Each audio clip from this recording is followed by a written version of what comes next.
Okay, so can you please respond when somebody commits a crime, like for example, Ravan, when he kidnaps Sita, that is a crime. Kidnapping is a crime. Because I don't know if you believe the same in the duality. If everyone is part of God, I'm trying to understand, is Ravan part of God? And when he committed the crime of kidnapping, is Ravan responsible and also God, or is it just Ravan? All right. So, do you want me to answer from the point of Advaita? I will answer it from the point of Advaita, what Mr. Sriram is saying. Okay. So, what is your tradition, SG? Are you not Advaita? No, I'm not Advaita. Oh, you're Hare Krishna. I remember now. Okay, go ahead, yeah, please. Yeah. So, from the Advaita point of view, when Ravan commits a sin, it is the Chit Abhasa, reflected consciousness. See, you have to understand. I think Mr. Sriram doesn't know this. There is consciousness, Atma, and there is Chidabhasa. There is reflected consciousness. The thing which you identify as I, the ego, that is called reflected consciousness, Chidabhasa. So the one thing which you are asking me, who committed the sin? It is Chidabhasa, reflected consciousness, not the pure. Okay, what does that mean? Atma. What does reflected consciousness mean? Is it your own consciousness or is it somebody else's consciousness? The thing which you refer as I, right now, what you're feeling I, under this illusion. Consciousness is invisible. Yeah, but the I, for me, the I is myself, my consciousness. It's not the consciousness. Consciousness is invisible. All right. So the feeling which you are saying, I, it is generated due to your different ideas, impressions, thoughts, different English words I do not remember. Different kind of ideas, thoughts, experiences. All this together makes up this I. It's my awareness. It's my what do you say? The actions are mine. It's something exactly. So this is not the reality. This is not the reality. Exists beyond this I. We say. Okay, so let me get this right. That murder, sorry, that kidnapping which happened by Ravan, is that real? Is that a reality? No. So Sita wasn't kidnapped. Is that reality? No. When you say no, was Sita kidnapped or not? I'm trying to understand this now because you're getting it is a reality in a relative plane. All right. Let me ask you this question. So let me reply, Mr. Srinam. Let me say the question which you're asking. The reason why I cannot reply to you is this. Let me say you this. Let's say you are dreaming. Let's say you are in dream. You're appearing, you have kidnapped someone, right? You have kidnapped someone. Some sage, some wisdom sage, one who is enlightened, comes to you and says you that this is not the reality. Reality is beyond this. Yeah, so in a dream, I understand dream is not real. That is illusionary. Exactly. What I'm trying to understand is, was the kidnapping of Sita real or not? In the dream, was the kidnapping real or not? No, in the dream, look, in the dream, I've already told you, it's an illusion. It's not real. But I'm trying to understand now, was the kidnapping of Sita by Ravan real or not? You are saying this, it is not real. Sir, one second. You are saying this, it is not real because you are... I'm not saying it's not real or real. I'm asking you, is it real? Is the kidnapping of Sita real? No, that is a question, not a statement. No, you are saying this, that the kidnapping in the dream is not real because right now you are sitting outside the dream world, right? Yeah. That's why you are saying this. I can differentiate between my dreams and my reality. I don't know if you can. Reality, exactly. Right now you are... With respect to the dream, the reality is this world. So with respect to this world, the reality is the Atman consciousness. So from that level, you can say the Sita was not kidnapped. Okay, so Sita was not really kidnapped. Let me get this right. So Ram went all the way to...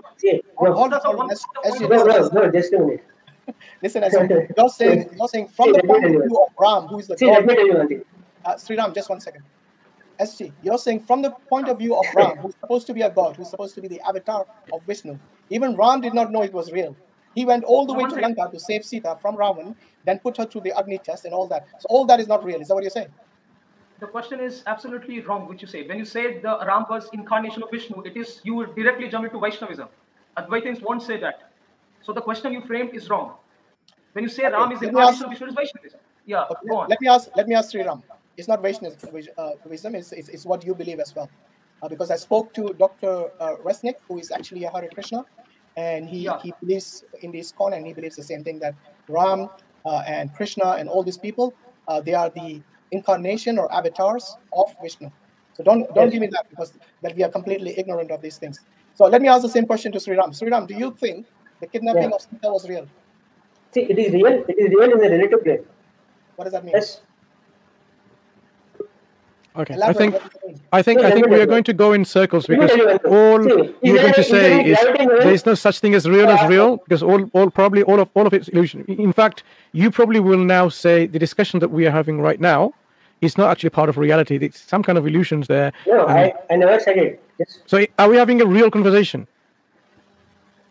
Or is that From an the point illusion? of view of Atma, so from the point of view See, of Atma, it is not Hare Bhai, real. just wait. That's it.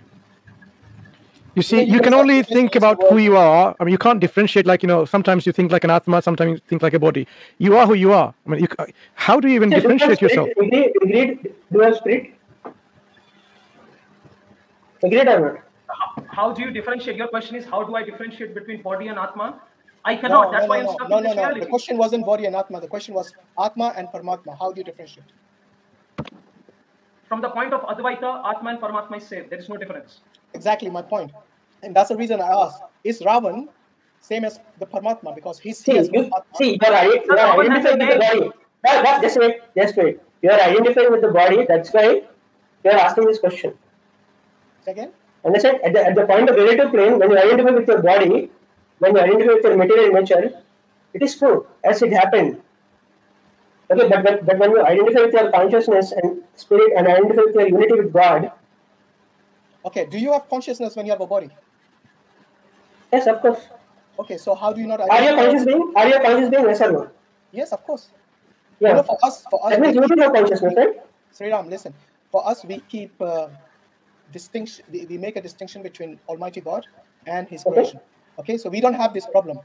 In your case, I'll ask you one question. Do you agree that God is infinite? Let me finish. Hold on. Listen to the question, because you seem to always misunderstand the question. You're thinking of something else, and then when I ask you the question, you give me a completely different answer, which has got nothing to do with my question.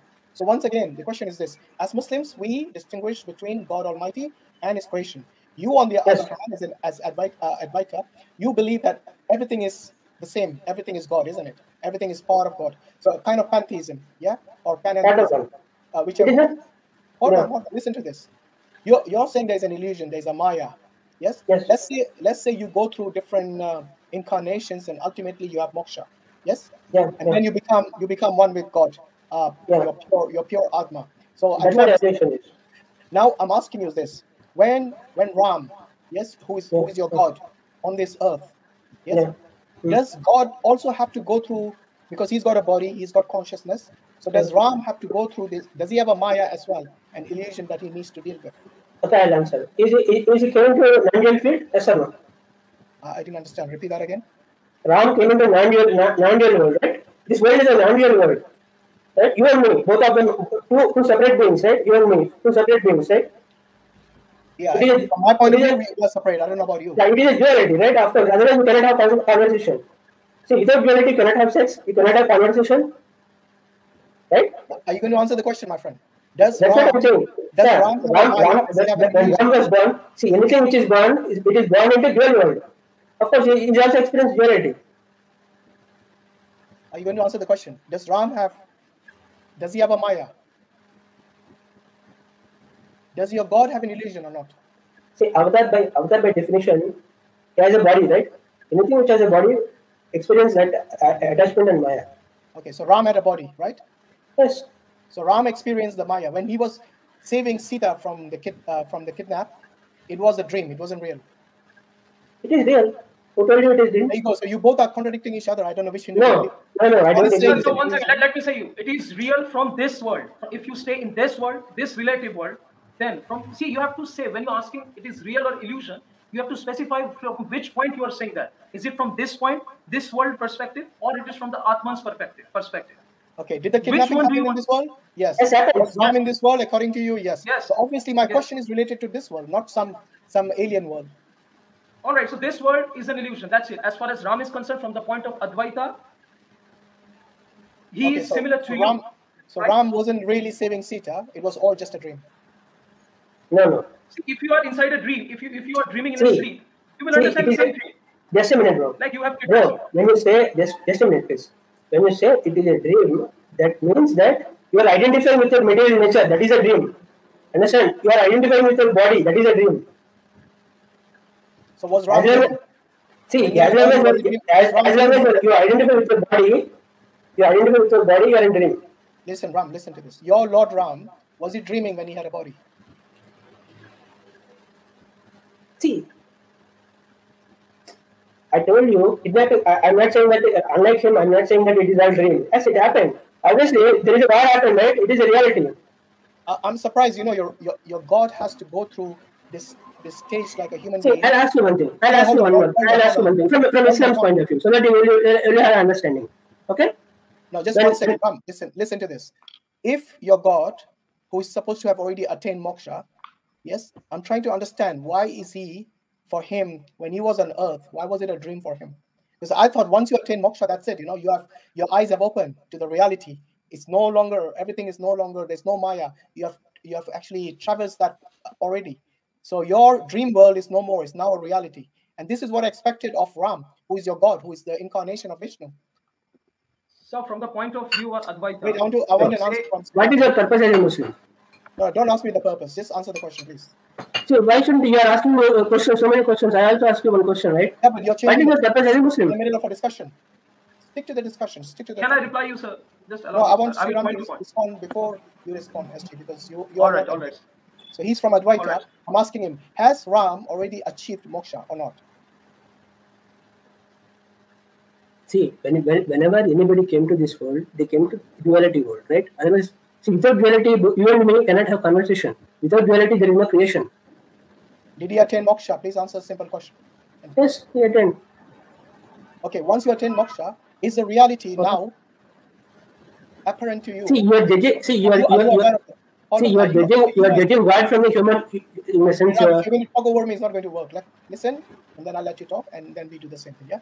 So when Ram has already achieved moksha, and then he comes back to the world, has his moksha now been revoked?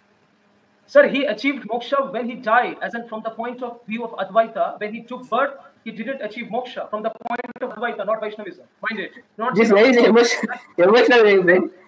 When he died, then he attained moksha. That's it. When he was born, he was not attained moksha. He was not born from the point of Advaita. Sir, one second. Hashim, sir, just 1 second. Let me ask you what you are asking. The reason why I'm not able to answer, you are not able to understand it. Let me give you a first-hand experience. Imagine this. You are in a dream. You see someone's wife to be kidnapped. Right? Now a sage comes to you. He says to you, what you are seeing is an illusion. What you are seeing here is an illusion. Now you question him back and ask him, are you saying me this kidnapping is illusion? Just like this. What do you think? Does it make sense? For you and me, I don't know what you consider as dream, because you seem to be somehow saying that what my dream in this life is a dream, but you're saying at the same time the reality that you experience is also a dream. So you're saying the dream which we experience when we are sleeping is no different to the dream that when we are awake. Exactly. Right? From the point of Atma. So you're not in touch with your reality then. Yeah, I'll ask you just one question. Yeah, because we are in Maya. Because we are in Maya illusion. That's why we are not attached. Do you agree God is infinite? Do you agree God is infinite? Of course, God is in the sense that He's eternal. So this world existed outside of infinity or inside of infinity? Second? This world existed outside of infinity or inside of infinity? I don't know what you mean. What is your understanding of infinity? This world is not. This world is not inside God. That's the Islamic belief. See, Allah created the universe, not inside Him. Is God infinity? Sorry. You agree, right? Sorry, just handle the backstage, please, because people who don't have the cameras on, they need to go out and give a chance to other people, please.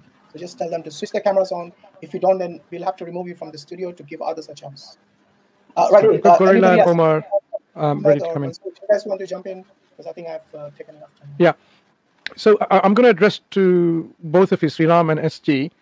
Look, for some reason, I've been trying to understand what you're trying to say, and so are the audience trying to follow what you're being saying. Even though you may have some differences between your perspectives, whether you believe in, Advaita, dualism or not dualism, still the fact remains is you seem to be propagating a belief where everything is like a dream, not real. And what real is something that when you have the moksha, when you have removed yourself, then you understand the reality.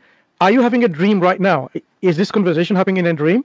Or you think, no, fine. So if this is not a dream in your perspective, now, who is it you thinking? Is it the part which is the soul, which is mixed with the Paramatma God, the God part, or the body part? Who's thinking? Who's now having a conversation with me? See, it is the reflected consciousness, Chita Bhasha, not the Atma. Yeah. So what happened to the Atma? It is there as it is. It is Where? There. It is forever there.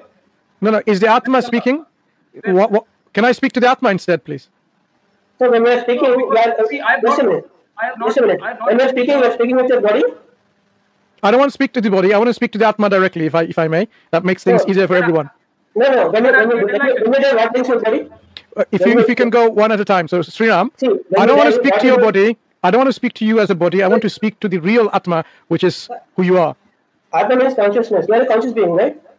Yeah. So I want to speak to that real conscious entity. I don't want to speak to a coat that you put on this consciousness like the body. I want to speak to that directly, to that, the real Atma which is part of. For that, Sriram has to be enlightened. He is not yet enlightened because he is stuck here. So fine. So we will not engage with Sriram anymore. How about SG? What do you think? I mean, am I speaking to the real you or the illusionary you?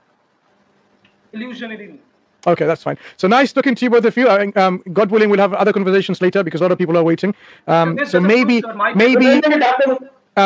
next time, try to bring yourself as real you, and then we can have a conversation, because it's very difficult to sometimes to speak to people who don't think they're real.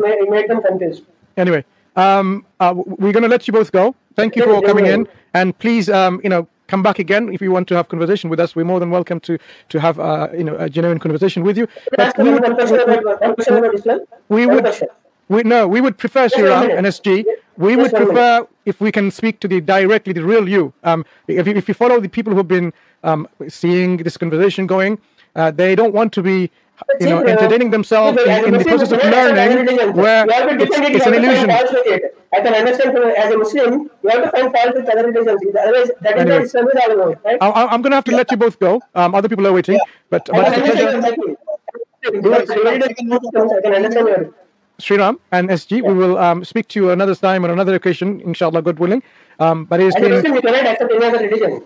The reason that we are having this discussion is to demonstrate to you that we are not blinded because of our faith. We can engage with you critically. Sriram, we are engaging with you critically. But my personal preference, from the comments that I've been reading, we would like to engage with the real you within you. Because all this illusionary you that's coming through, and like either in your dream and so on, I don't think we can have a productive discussion with an illusionary person in a dream. So, take care with a few, and we'll have a chat another time.